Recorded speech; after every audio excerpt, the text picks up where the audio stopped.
Dr. Logan Lefkoff encourages honest conversations about sexuality and the role that it plays in our culture as she works to create an environment where people not only feel comfortable asking, but getting answers to their most personal questions. Dr. Logan encourages and empowers children, adolescents, parents, and adults to challenge the impractical and often unhealthy messages that we're too often exposed to. In the second episode of our two-part series with Dr. Logan, we discuss different ways to understand as well as teach consent and developmental phases going into adolescent sexuality. Many of the questions from this episode were, again, inspired by my own conversations and questions I've received, from the definition of consent, how it should be taught, to whether or not we should force children to give family members, for example, a hug or a kiss if they don't want to, and what that might subconsciously be teaching them about their own rights over their own bodies early on. As far as consent goes, it was also inspired by my own belief that if consent is only being taught in the landscape of sex, then it's far too late. I often wonder if practicing saying no to uncomfortable situations early on, perhaps something as simple as saying no to playdates you don't want to have, instead of saying yes just because you don't want to hurt somebody's feelings as a child. If those could provide formative skills that might translate later on into feeling comfortable saying no to things like drinks with a creepy coworker, for example, not to mention countless other examples and situations. A lot of times, the funny stuff, as you mentioned, or overcoming the awkwardness, or it not even becoming awkward, but having those other things in there kind of is what makes it perfect. You mentioned consent and how it's so important, but unfortunately is, like, besides STDs and not getting pregnant, kind of the only basis of sex education in its current state. One of the things that I feel is important too, though, is it seems like even with consent, we teach it in context.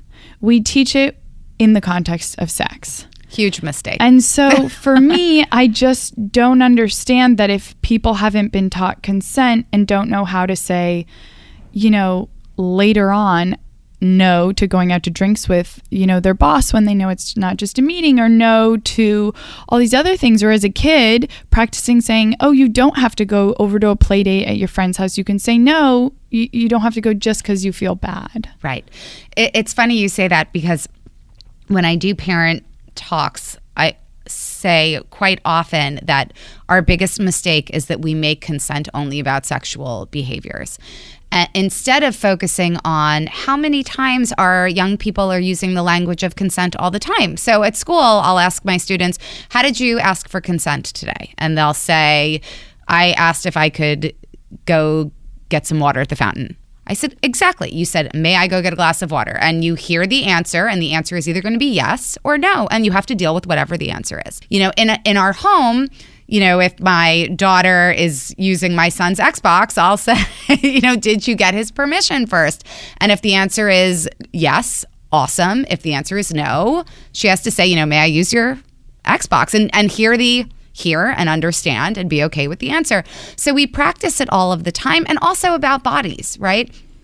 That if I, you know, am getting a hug, or someone is, you know, if my kid is like hitting me on the butt, I'll say, you know, did you ask me for my permission? And there was one moment where my daughter must have been 3, and my husband came home, and you know, she was walking around in her underwear, and he like pinched her on the tush. And she looked back and said, Daddy, you did not ask me for my permission to squeeze my tush. And I had this like breakthrough moment. Oh my God, the language, it's there, right? And he said to her, you know what, honey, I am so sorry. You are absolutely right. May I please squeeze your tush? And she looked at him and said, yes, you may. And what was so important about it was not just that she was using the language, but that when we mess up or do something that we shouldn't do, we take responsibility right away, you know, apologize. And obviously, you know, squeezing your daughter's tush is a lot different than, you know, a sexual act that's, you know, coerced or pressured in some way. So I'm not suggesting those are equivalencies, but But saying, I'm sorry I did something wrong, I want to fix it and do it the right way, is really powerful. Because again, it goes back to our first conversation, right? Which is modeling for young people how things should be done so that they have this encyclopedia in their head of, oh, this is how I give a meaningful apology, or this is how I ask. And I think that a question maybe a lot of people would have is that because kind of cultivating intimacy is that combination of an emotional aspect but mixed with the physical aspect. An example would be like hugs. When, you want a grandparent, for example, when you say, give grandma or grandpa a kiss or a hug.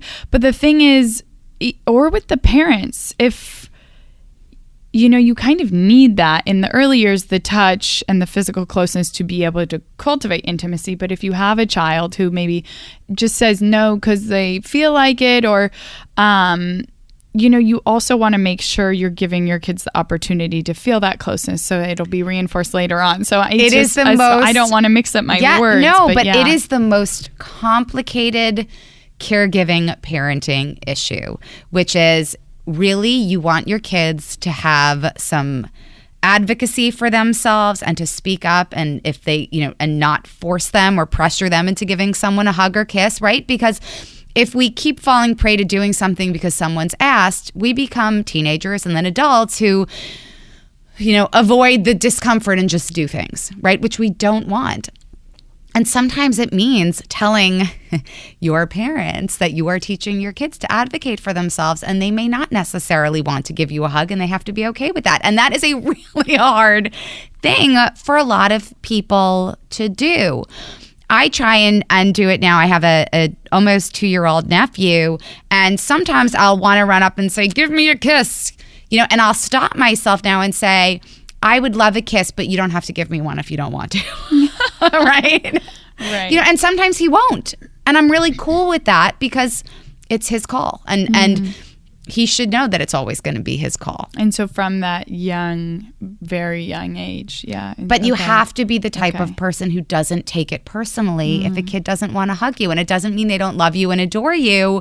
It just means that right now they don't feel like hugging. Yeah. Right? I And can't that's even a imagine tough how hard thing. Like going to bed, because then it's people have to, you're asking all the time and then not wanting to create barriers where it's like the only time we can touch is if there's this like step first. Yeah, that but is we can so say before fascinating. bed, would you like a kiss goodnight? Yeah, would you like yeah. a hug? Right? And they'll be very clear. And especially at bedtime, most kids want that or and out want of that joy, touch, just right? If you haven't seen somebody at the airport, like being able to run up and not. And it's also about reading body language cues, right? And that's the problem, is that we have a really hard time reading cues. In my classes. And then if verbal is only taught but not nonverbal, which, right. Let's be real, all of sex is, a lot of it is nonverbal. A lot, and it is really, it's certainly important, the nonverbal communication, but especially if you're starting young people on a path to practice asking, then the verbal becomes really important, because I'll do this thing where I'll stand in front of someone and we'll use holding hands as as an example, and I'll pretend like I'm holding someone's hand. I'll stand in the front of the room and I'll like stick my hand out and I'll make this like very like crazy, like half smile, half terrified face, and I'll say, someone just grabbed my hand. What's my face for? Mm-hmm. And they'll say, you absolutely don't want your hand held. I said, that's a possibility. What else? They'll say, you're super excited about holding hands with someone. I said, also a possibility. And someone will say, you really like this person, but you're sort of terrified because you don't know what to do next. I'm like, also a possibility. I said, so now you have 3 possibilities from one face, right? And there could be plenty more. And you start to see really how very complicated it is to solely rely on body language and nonverbal cues. And again, look, there's obviously tremendous diversity to all people. Yeah. So some people can't verbally speak, right? So, but we have to make sure we can come up with tools that make the nonverbal cues really clear, right? And understood by the other person. Yeah. A lot of people have been mentioning the TV show Sex Education on Netflix, and the mother, who is a sex therapist. And kind of, I think a lot of people watch that and think, well, I wouldn't have had so many problems if I... So I guess if you have any thoughts on that show, or beyond that too, the ways in which media, I've even noticed in some of these movies and a lot of these like new age rom-coms where it shows the high school and it's like the cool teacher using gender pronouns and talking about sex, and I'm like, is that a thing now? I don't know if that's in real life. But also I didn't go to that high school, and it would have been helpful for even somebody to just say the word sex. So yeah, maybe some of the ways that media is kind of coming out with this new wave and trying to be a more positive resource. Yes, absolutely. So I have not watched the full season of Sex Education, though I have to say there are elements of it that I really love, which is, young people acknowledging that they're sexual beings, that pleasure is absolutely a part of sex, that there is a great diversity in how we identify and express ourselves and who we're attracted to. That is super exciting for me. And also to recognize that adolescent sexuality isn't just about seeking pleasure, it's also about seeking emotional intimacy too. That you see an entire spectrum of why and how people are engaging in any and all type of sex, which is how it is in real life, right? I mean, we're not just seeking one thing. And right. Depending on who our partners are, we might be seeking multiple things or nothing at all. And all of it is okay, right? If everyone is on the same page. So that's a really positive, I think, positive change for how we see adolescence. I also am obsessed with Big Mouth as just this insane animated look at kids in puberty, and it is certainly explicit and graphic, but I think it's a really, I'll give you an example. In the second episode, the third one of the she's 12 and she gets her period in a pair of white shorts that her mother made her wear on a field trip to the Statue of Liberty. And you see this girl in her white shorts and you see the red stain at the back of the shorts. And it's all animated. But we've had those experiences, but you never actually see them. And she actually winds up confiding in a boy in her grade to help her find like something that she could use as a pad. And it's this super raw, but you feel for the two of them. You understand what that experience is like. And I loved that she had to have a male help her out and that he could be a sounding board even if he was confused and like shocked by the whole thing. And have the emotional intellect and maturity to, like, what a magical world. Yeah, I mean, now granted, he like did bring her, I want to say it was like a 9/11 towel, like commemorative towel. Right. That was her, so it's obviously like South Park mixed with. I mean, it's great, completely comedic, right? Yeah. But there are elements of it that I think that which we help could reinforce how silly it is and awkward. We certainly could use in doses. But I love the idea that our media is pushing the boundaries and representing diversity and sexuality and gender because it's important. And that's what our world looks like. So our media really should reflect that. Representation matters, right? Whether it's racial or ethnic or sexual or religious. We all exist here on this planet, so our experiences should be represented too. So you touched on how it's more that adolescent age. And so as we've talked kind of about the younger years, there's at some point this transition to adolescent sexuality or emotional education and intimacy education. And kind of at what point does that happen and how to navigate that, which I'm sure might be different for different people depending on their maturity and whatnot. But there's this struggle between so many themes. Stuff goes from not being as big of a deal to becoming a really big deal in the way that you talk about it in the themes you're dealing with. But also, for example, like even the balance between how to talk about sex as making sure people understand it's a big deal, but then also not making a huge deal about it. Yes. Adolescence is complicated because we have a tendency, once people look like they're sexual beings, once they've experienced puberty, whether or not they've finished it or not, we as adults do this weird thing where we start to treat them differently, and we assume that just because someone has breasts or pubic hair, like they're a grown up, right? And you start to see it in particular with girls, and what happens especially with adults, especially adult males in their life, where all of a sudden they'll stop hugging because they're afraid like breasts are going to get in the way, right? Which is really so sad, because girls really do need those male role models and those adults, not to treat them differently, not to make them feel worse about the fact that people are looking at them differently. So that's a part of it. The other thing is, and I get this question all of the time, about at what age should we do whatever it is?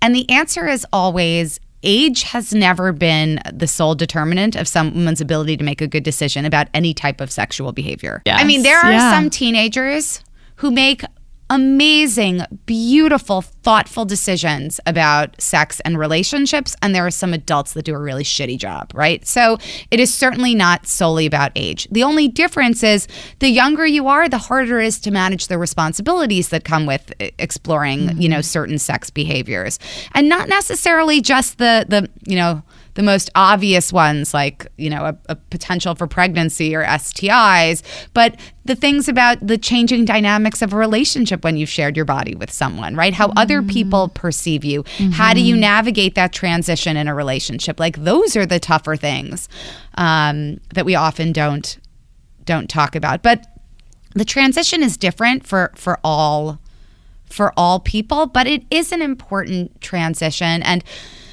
I'm afraid that we've forgotten how important and positive understanding your sexuality is for teenagers. It is such a huge part of growing up. I have very fond and overwhelming memories of all of the times I thought I fell in love, and maybe it was lust, and that I had all these things that I wanted to do, and I didn't know what to do with all of these, burgeoning feelings. And our young people are doing that too. They have the same things, but sometimes it's been so long for us, we forget how raw and emotional that stuff is. And what we do often in an attempt to sort of like tamp down all of those like big feelings is we say like these really silly things like, oh, there are plenty of fish in the sea and you'll get over it, and you weren't going to wind up with this person in the long run. And, it may be with the best of intentions, but it doesn't really acknowledge how overwhelming all of those feelings really are. That's such a good point. and that the difference in like the capacity to deal with the consequences is so different. And I think there's so much time spent on like the preparation for, whether it's puberty or becoming sexually active or whatnot.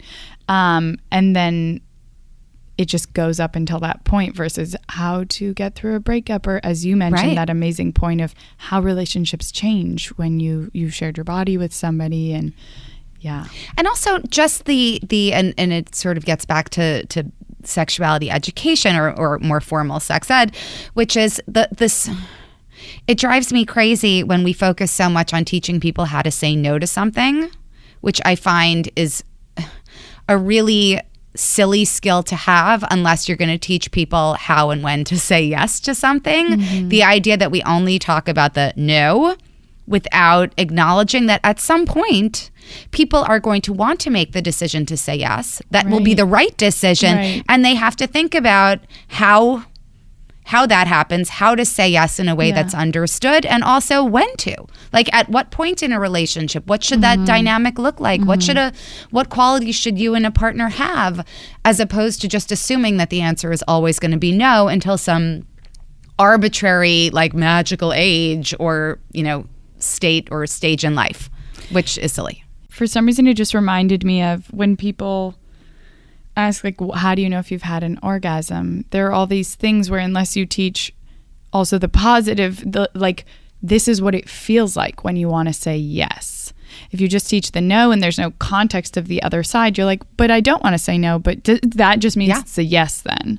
Versus, and this is what yes feels like. And this is what an orgasm also feels like. So when you actually do or do not have one.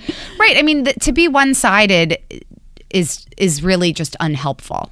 right? Yeah. Because at some point people do make decisions. At some point someone has an experience and they should know what those things, I mean, you know, you'll never really be able to explain to someone what an orgasm feels like to them, but you know, you should know that there is a lead up and there are things that are going to happen in your body, and this is what that's leading to. Yeah.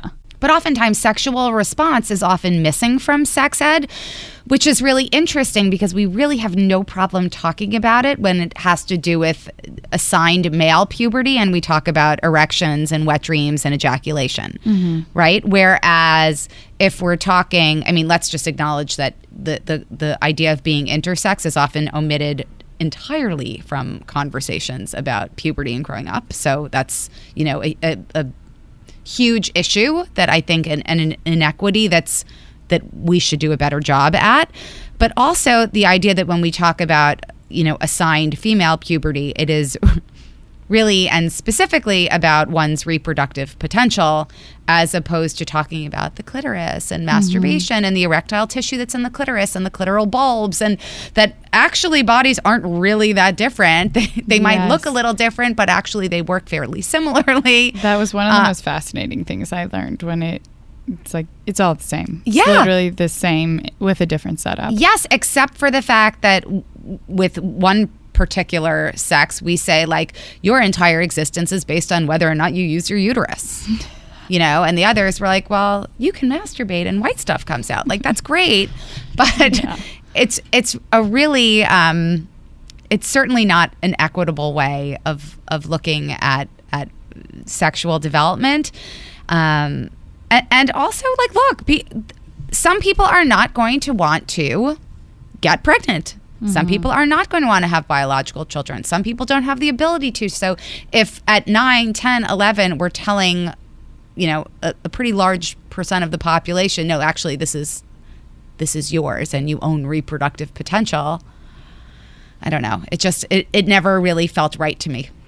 Yeah, and I wonder then too if boys would then feel more empowered to own kind of reproductive potential, or identify more with like the process that goes into it, not seeing that as like, and the woman decides if we will have babies or not. Right. I don't know.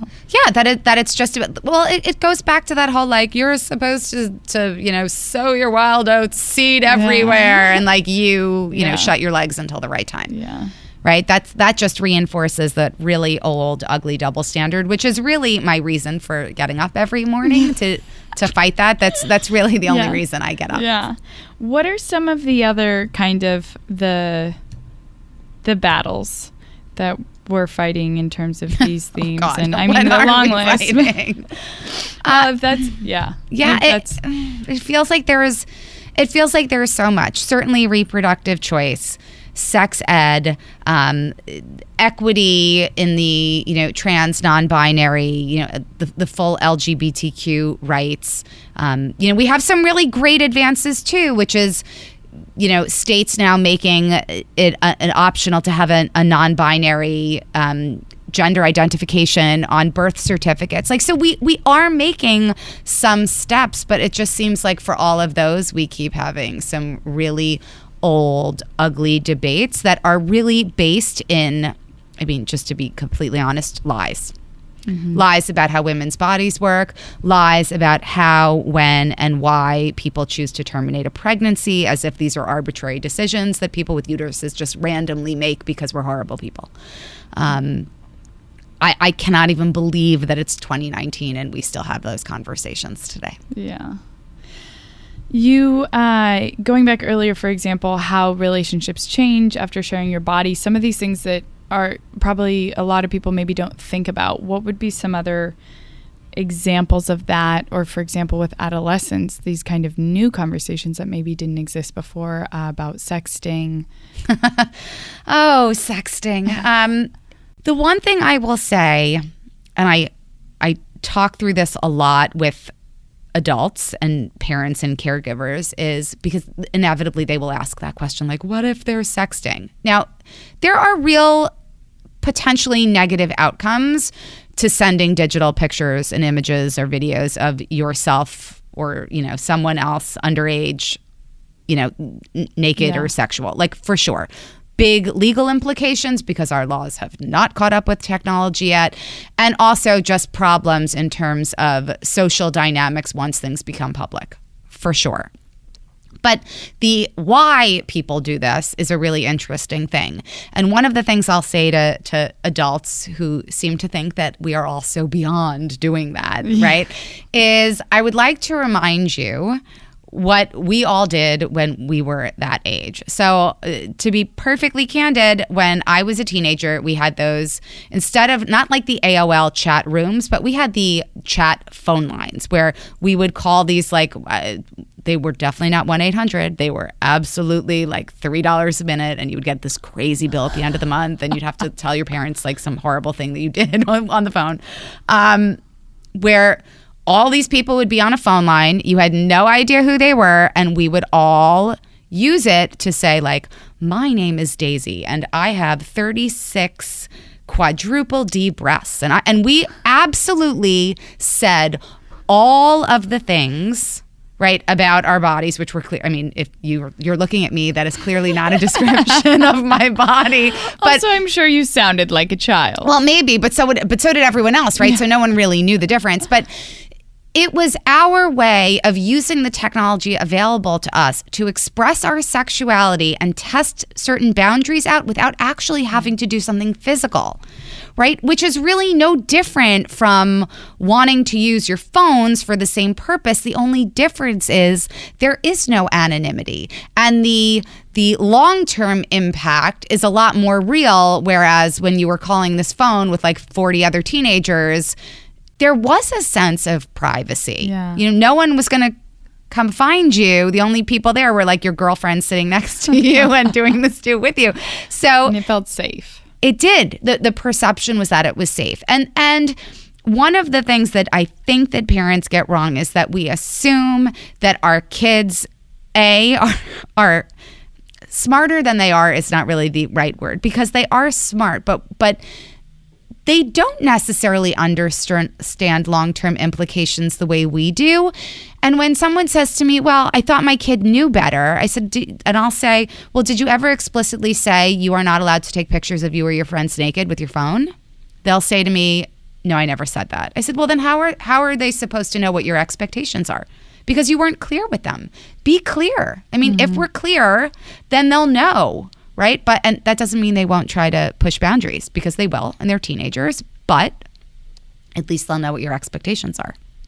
Right. And really just going back to what you had said before about the capacity to deal with the consequences, which you can't build up until you're aware of them. So obviously there are people at later ages, and it's an activity that is like normalized later, or people at least know what the consequences is. Doesn't mean they don't want to send that content or don't engage in it either.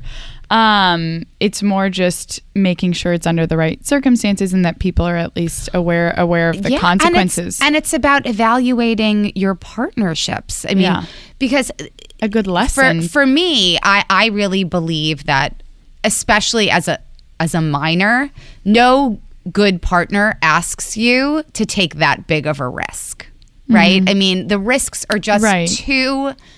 You know, this, if you loved me, you'd send me a naked photo. Like, if you're underage, that's not someone who really respects you and has your best interest at heart, because the risks are too high, right? I mean, as adults, you can absolutely make those decisions, right? But thinking about what kind of partner you have, how you trust that person. Is this someone who not only has your best interest at heart, but if for some reason your relationship breaks up, what do you do with that content? And how is that content used? Right. And that's the great unknown.